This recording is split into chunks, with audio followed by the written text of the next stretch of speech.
Dragon திரைப்படம் 100 கோடி collect பண்ணதுக்கு இந்த ஒரு விஷயம்தான் காரணம். டிராகன் படத்தோட ட்ரெய்லர் வெளியானதுமே நிறைய பேர் இதை டான் 2 அப்படின்னு தான் அட்ரஸ் பண்ணாங்க.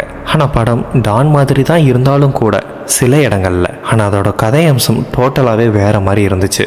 நல்லா படித்து டிகிரி வாங்கினா மட்டும்தான் வாழ்க்கையில் முன்னேற முடியும். காலேஜ் டிகிரிங்கிறது தான் நம்ம வாழ்க்கையோட பேஸ்மெண்ட்டே.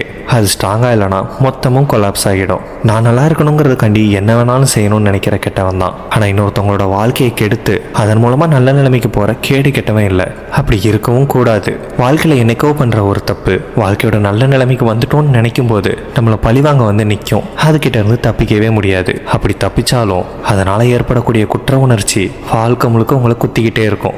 அண்ட் கடைசியாக படத்தில் வரக்கூடிய அப்பா கேரக்டர். டிராகன் படத்தில் ஹீரோ ஒரு தப்பு பண்ணிட்டாருன்னு தெரிஞ்சதுக்கப்புறம் அவருக்கு வேலை போயிடும். கல்யாணம் பண்ணிக்கிற பொண்ணு விட்டுட்டு போயிடும். அவன் சம்பாதிச்ச சொத்து காசு எல்லாமே அப்படியே காணாமல் போயிடும். அவனோட அம்மா நீ பண்ண தப்புக்கு மன்னிப்பே கிடையாதுன்ற மாதிரி கோவமாகவே இருப்பாங்க. ஆனால் இது எதுவுமே அவனோட லைஃப்பில் பெரிய இம்பேக்டை கொடுக்காது.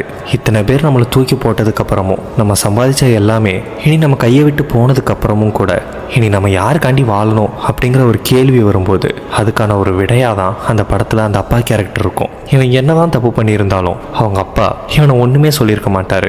விடு பார்த்துக்கலாம் அப்படிங்கிற அப்ரோச் தான் அவர்கிட்ட இருந்திருக்கும். உனக்கு என் மேலே கோவம் இருந்தால் என்னை திட்டு அடின்னு சொல்லும்போது நீ தப்பே பண்ணாலும் உன்னை நான் கண்டிக்காமல் இருக்கிறதுக்கு ஒரே ஒரு காரணம் தான் சொல்லி ஒரு ஃப்ளாஷ்பேக் ஸ்டோரி ஒன்று சொல்லிவிட்டு பிரதீப் கிட்ட இருக்கிற ஒரு நல்ல விஷயத்தை மென்ஷன் பண்ணி இந்த ஒரு விஷயம் போதும்பா, என்னையை பொறுத்த வரைக்கும் நீ நல்லவன் தான், எல்லாத்தையுமே இழந்துட்டோமே, எல்லாரும் விட்டுட்டு போயிட்டாங்களேன்னு வருத்தப்படாத, அப்பா இருக்கிறேன் ஓடு பார்த்துக்கலாம் அப்படின்னு சொல்லுவார். படத்தோட மொத்த பீக் பாயிண்ட்டே அந்த ஒரு எக்ஸாக்டான சீன் மட்டும்தான். படத்தோட பீக் ரைட்டிங்னு கூட சொல்லலாம்.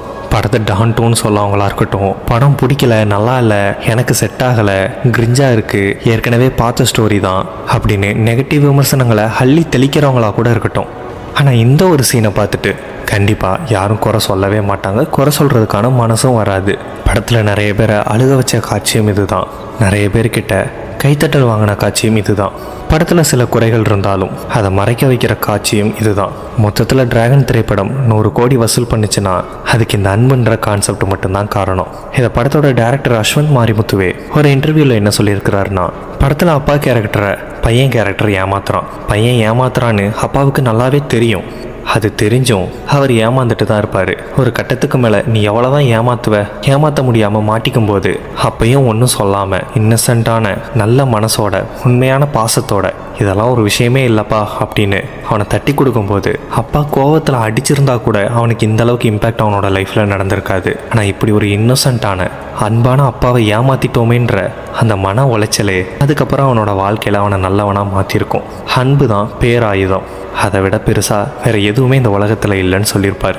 அதை எந்த அளவுக்கு அழுத்தி சொல்லியிருக்கிறாரோ அந்த அளவுக்கான வெற்றிங்கிறது படத்தோட இயக்குனருக்கு கிடச்சிருக்கு. டிராகன் படத்தோட 100 கோடி அவர் ஸ்ப்ரெட் பண்ண லவ் மூலமாக கிடைச்சது தான்.